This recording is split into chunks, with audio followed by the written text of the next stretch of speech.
అయితే వైసీపీ చేసిన biggest mistake ఎక్కడుందో తెలుసా? ఒక్క నైట్ లో ఉంది. ఒక్క రాత్రిలో పాండవుల సంతానం అంతమైందంటే నిజమే ఏమో అని ఊరుకున్నాం. ఒక్క రాత్రిలో రాజ్యాలు కూలిపోయాయని కథలు చదివాం. ఒక్క రాత్రిలో యుద్ధాలు మొదలయ్యాయని చూసాం.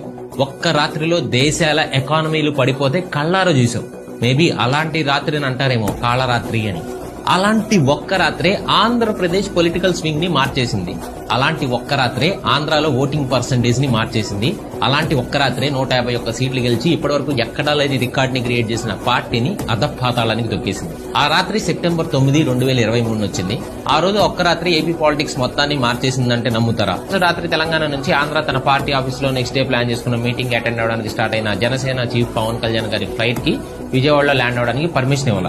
అక్కడే ఎందుకు ఇవ్వలేదు? ఎందుకు అంటే Krishna district SP P Joshua Pavan Kalyan గారికి రావడానికి పర్మిట్ ఇవ్వద్దని లెటర్ రాశారని తెలిసింది. దాంతో స్టేట్ కి రావడానికి జనసేన చీఫ్ పవన్ కళ్యాణ్ గారు